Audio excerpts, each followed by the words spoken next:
Hi, everybody. This morning, what we're going to look at is the mitzvah that comes in this parsha, which is the mitzvah of tefillat kelim, of ensuring that when we buy new articles, new dishes and what have you, that we have to take them and make sure that we put them in the mikveh before we do. Where do we get that from? We get that from the amazing war that happens. The Torah tells us that Hashem says to Moshe, before you die, Tsaros HaMidyanim, that he has to go out and he has to defeat the Midyanim. Just an insight into that. Why Dafka the Midyanim? The Midyanim are not the people that attacked him. We know that Bilam was employed by Balak, who is the king of Moab, not the king of Midian.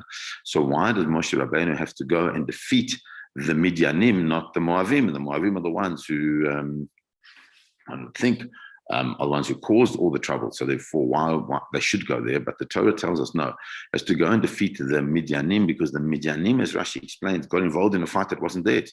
Moab, we can understand, they were terrified. They were terrified of this massive group of people that were going to come. They didn't understand that the value system of the Jewish people may be a little bit different from theirs. And they were concerned, they were terrified, they would be raping and pillaging and everything like that, whereas they just wanted to pass through their land. They didn't want to defeat them. Moab is Moab, and there was no need for them to take the land of Moab, which is on the other side of the Jordan. They actually just wanted to come into Eretz Yisrael and use it as a channel to get in. But nonetheless, they're terrified. They call on Bilam, and Bilam brings with him the Sarei Midian, these officers of Midian. Why did the Sarei Midian come there? Rashi says, because if you understand it the way we need to understand it, it's latent anti-Semitism. That they always had a thing against Am Yisrael, and this was their opportunity to now join in a legitimate fight against the Jewish people, which they did. And because of that, HaKadosh Baruch Hu says, okay, you have to avenge me, you have to avenge my honor, you have to avenge what we Am Yisrael stand for before you die, Moshe Rabbeinu. And he does, and he sends out the people, and they fight against Midian, and they're crushing defeat, and they bring back the spoils of the war. And in bringing back the spoils of the war, the Torah then presents us with the important new din that we had not seen before. What is that din? That is a din that even the war against Og and Sichon, even though they did take booty from those wars, that we don't find that there are any restrictions on that booty. Those just given out. But now that they're about to go into Eretz Yisrael, the Torah says, that Elazar HaKohen says to the people who went to war, this is the chukah of the Torah, that HaKadosh Baruch Hu has commanded Moshe. It's interesting that Elazar HaKohen tells it to the people, and not Moshe Rabbeinu himself. And Chazal explained that Moshe Rabbeinu was very upset with the Jewish people. He was very upset with the fighters, because what the fighters did is they let live some of the women who were involved in the terrible immorality that happened at the end of Parshat Bilam, or the whole story of Pinchas, and they left them live. And so Moshe was very upset, and his ka'as, his anger on them, made him forget certain halachas. So Elazar then picks up the mantle to teach the Jewish people, and he teaches them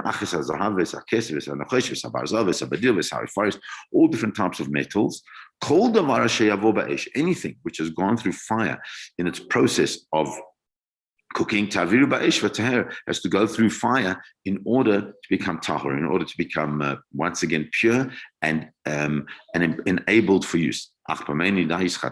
But in addition to the fact that it's gone through this fiery process, it also has to go through the meirat, the water of the nidonim, the water of the mikvah, anything that didn't go through fire, taviru b'mayim, just have to put through the water. The Netziv points out, why is it that the Torah has to tell you that it goes through fire, and it still has to be go through the purification process? Because we have an idea that when you put something through fire, it's like almost like remade. And when you almost remake something, so the question is, maybe if you've almost remade it, maybe it's a Jew that has made it, and since a Jew has made it, maybe it doesn't need to go through a process of tefillah, not of kashering. Kashering is the fiery process. Tefillah is the purification, spiritual purification process. So the Netziv, nonetheless, the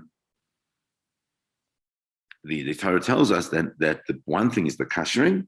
That kashering doesn't change the nature of the vessel. It just simply takes out the bliot, that which it has absorbed. And so therefore, what has to happen is that it has to now go through a process of purification. In addition to that, the interesting part that comes up is that why is it that it has to go through what I call meirat? Why is that such an important thing? Why doesn't it just say it through b'mayim v'taher, as it says in other places, that it just goes through water? Why does the Torah focus on this terminology of meirat, specifically on the meirat, and explains that we just think that it's just a nice idea that we have to be toivel our kalim, but he explains that it's such a powerful tumah that exists in kalim that are not, where Jews don't make those kalim, because ultimately our kalim are part of our table. They're part of our expression in our service of our Kodesh Baruch Hu, and as such, they need to themselves be presented in a very powerful purification process. And that purification process is the meirat, in the same way as a woman is nida, which is a impurity which is close to tumas meis, because it is the potential life which has not been manifested. So too, the vessels that go through this process, because they're part of our lives, part of our everyday lives, part of our expression, as we said, they need to go through this process of tefillah, of going through the mikveh itself, and that is an important aspect of that. The Torah continues. The Mefarshim explained that we need to understand that what we think in the process of tefillah is not a kashering process in any way, shape, or form.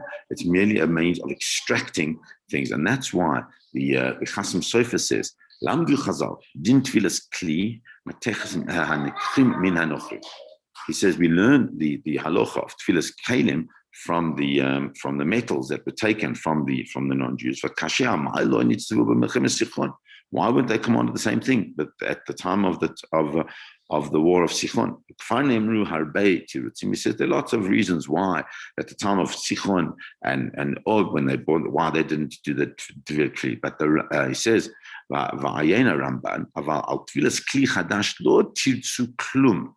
says that there was no discussion about the passing, the tefillah, the toveling of new kalim. And so comes along the Chasam Sofer, this is Venire,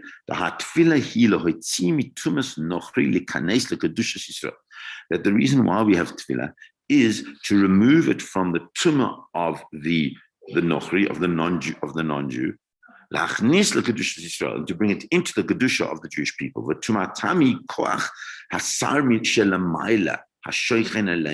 what is the tumah that exists? We said it's such a powerful tumah and that we have to bring it to our table. But what is it? He says the tumah is of the koach hasar shelamayla. It is the koach, it's the strength of their ministering angel. He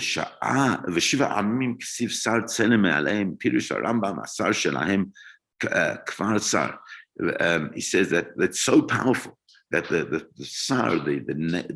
ministering angel of the 7 nations of the world is so powerful that it's difficult to find the kedusha within that process. And so therefore, when it's so close to the to Eretz Yisrael, now they need to ensure that they take these things through things. Okay, we're talking. Okay, let me finish my shir. Okay. Let me finish my shir. That so therefore he says we need to understand that the process of tefillah is fundamental in order to take away any smattering of any type of shlita, any type of power that that other forms of and spiritual forms have over our vessels. It's a fascinating idea because we understand that it goes all the way back to Avraham Avinu, because Avraham Avinu, when he was told by Kodesh Baruch Hu to go above the stars. Why is he told to go above the stars? Because the reality is, Ein Mazal Yisrael, we are not dependent on the power of ministering angels, because we are dependent on what? On the power of the Ribono Shel Olam. And so really what happens now is Bnei Israel are returning back to Eretz Yisrael. What they're told is to be conscious of the fact that we want to remove any type of power that any spiritual forces would have on the Jewish people. And so it's not about kashrut. It's about kedusha. It's about tahara. It's about ensuring that we bring into our spaces that which is pure, that which is removed of any type of negative spiritual aspects onto our tables. And that's a fundamental part. The Torah continues and says, also you've got to make sure that you wash your clothes. Why is it so important to wash their clothes? Because there's got to be tahara. That's the tumah of death that they've been involved in. And then they can come back into the machaneh. And there we learn that once again, there's an important thing that our machaneh requires, our camp, our space, our people require a concept of kedusha all the time, a concept of the idea that we're connected fundamentally to sanctity rather than the connection to the negativity.